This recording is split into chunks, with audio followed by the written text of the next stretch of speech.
तो चलिए 7वें चरण की वोटिंग। लालू प्रसाद यादव इस वक्त तस्वीरों में आपको दिख रहे हैं, आरजेडी सुप्रीमो।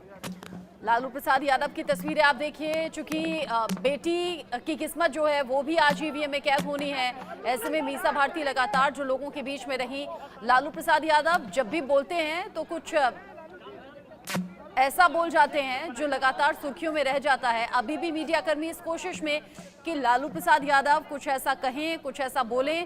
हालांकि लालू प्रसाद यादव जिस तरीके से धीरे धीरे चल रहे हैं, राजीव, ऐसा लग रहा है हेल्थ बहुत ज्यादा भी ठीक नहीं है। तबीयत उनकी ज्यादा ठीक नहीं है, ऐसा लग रहा है उनकी चाल से। लेकिन राजनीतिक बयानबाजी उन्होंने खूब की है इस बीच में चुनाव प्रचार के दौरान, जब प्रधानमंत्री नरेंद्र मोदी उनकी यात्रा, उनके दावों पर लालू यादव खुलकर बोले। और आज क्योंकि मीसा भारती के लिए भी मतदान कर रही है जनता, उनके समर्थन में मतदान करे, लिहाजा लालू यादव घर से बाहर निकले हैं।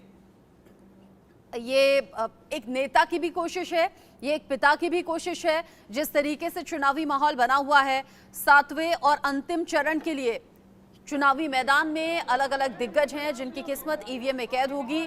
पाटलिपुत्र बिहार से लालू प्रसाद यादव की बेटी मीसा भारती चुनावी मैदान में है। रामकृपाल यादव के खिलाफ मीसा भारती चुनाव में ताल ठोक रही हैं। ऐसे में लालू प्रसाद यादव घर से निकले और संदेश बड़ा दे सकते हैं। ये कुछ इमोशनल अप्रोच भी हो सकती है, क्योंकि ये लालू प्रसाद यादव के बाद उनके जो अपने बेटा और बेटी हैं उनकी राजनीति में एंट्री जिस तरीके से हुई है, अच्छा खासा रिस्पांस और अच्छा खासा सपोर्ट भी बिहार के लोगों से मिल रहा है। क्या संयोग है रचना, मीसा भारती जो यहाँ से उम्मीदवार हैं आरजेडी की, उनके अपोजिट एनडीए की तरफ से रामकृपाल यादव हैं, जिन्हें अपना चाचा कहकर बोलती थी। रामकृपाल यादव परिवार का हिस्सा थे। लालू यादव जब गिरफ्तार हुए थे तब रामकृपाल यादव विरोध करते हुए विरोध में सबसे आगे थे। समीकरण बदले और आज रामकृपाल यादव दूसरी बार इस सीट से चुनाव मैदान में हैं, अपनी दावेदारी ठोक रहे हैं। लेकिन लालू प्रसाद, जैसा आपने सही कहा, अपनी अगली पीढ़ी को पूरा सपोर्ट, समर्थन पिता के तौर पर और नेता के तौर पर भी। अच्छा, चाचा भतीजा या चाचा भतीजी, ऐसी कई राजनीतिक पहलू हमने देश के अलग अलग हिस्सों में देखी हैं जहां पारिवारिक रिश्ते होते हैं, लेकिन फिर वो आपस में किस तरीके से बिग फाइट के तौर पर सामने आता है वो हमने देखा है। शक्ति हमारे साथ जुड़ गए हैं ज्यादा अपडेट के साथ।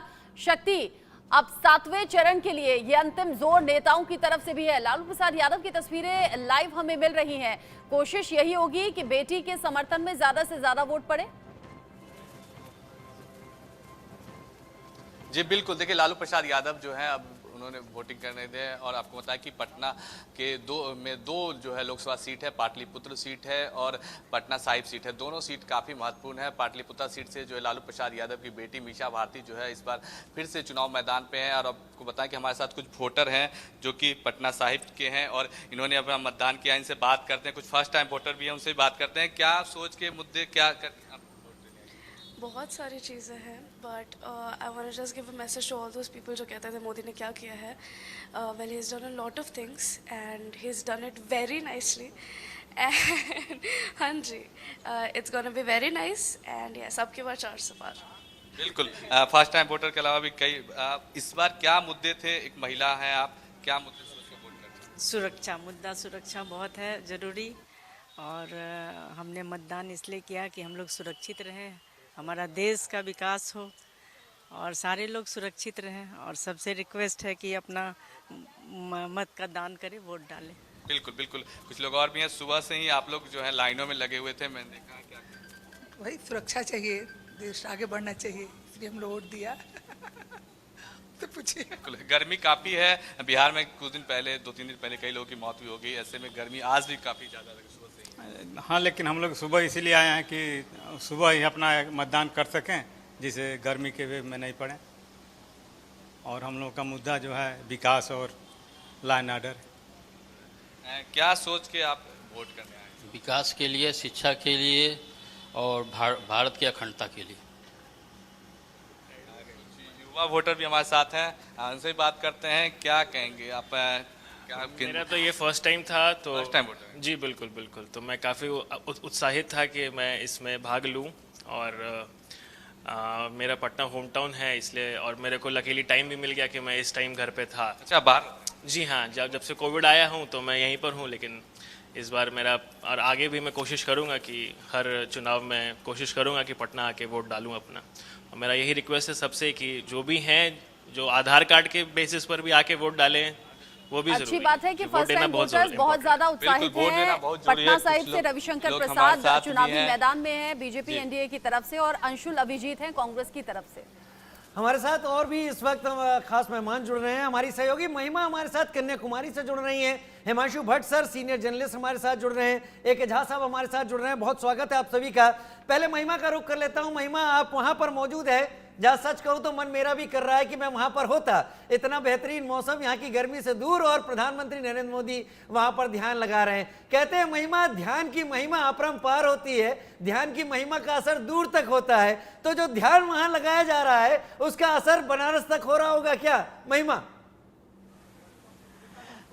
बिल्कुल, देखिए राजीव, आपने मौसम के बारे में बात की है, आपने कहा कि आपका भी मन है यहाँ पर, लेकिन हाँ, हम आपको मौसम दिखा दें कि सबसे पहले बहुत ही खूबसूरत नज़ारा यहाँ पर देखने को मिल रहा है। जहाँ पर प्रधानमंत्री नरेंद्र मोदी इस समय मौजूद है वो विवेकानंद रॉक मेमोरियल है, और ये बीचों बीच है, क्योंकि जिस तरीके से हम अपने दर्शकों को बता रहे हैं लगातार कि किस तरीके से 3 ओशन का जो संगम है वो यहाँ पे होता है, और आप देख सकते हैं कि कितनी खूबसूरत लहरें जो है वो यहाँ पर दिखाई दे रही है। लेकिन आपने कहा कि क्या इस ध्यान का असर बनारस तक हो सकता है, तो लाजमी सी बात है, क्योंकि आज प्रधानमंत्री नरेंद्र मोदी की कॉन्स्टिट्यूएंसी आज वोट करने जा रही है, और सुबह ही प्रधानमंत्री नरेंद्र मोदी ने सबसे ये अपील की थी कि ज्यादा से ज्यादा आप लोग निकल कर आए और मत दें।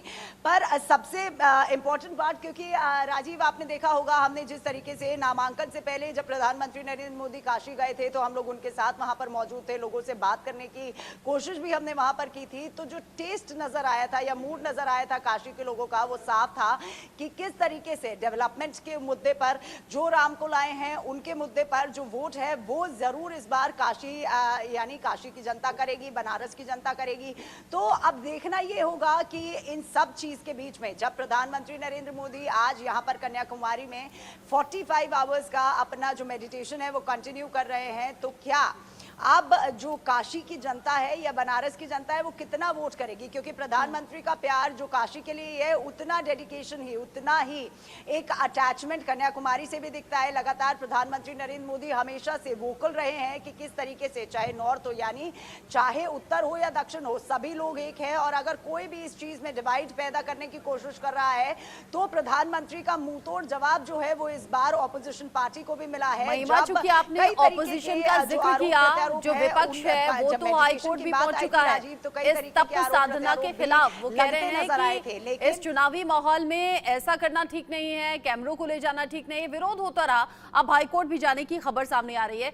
अब मुझे सीधा सीधा ये बताइए, चूंकि अभी आप बड़े अच्छे माहौल में, बड़े अच्छे मौसम में वहां पर लाइव रिपोर्ट कर रही हैं, इधर बाकी जो रिपोर्टर्स हैं वो तो गर्मी के चैलेंजेस को झेल रहे हैं थोड़ी सी। साथ ही महिमा ये बताइए, प्रधानमंत्री नरेंद्र मोदी के इस तप का फल वाराणसी में मिल रहा होगा क्या, और मौन कब टूटेगा, 45 घंटे कब पूरे होने, कितने बजे?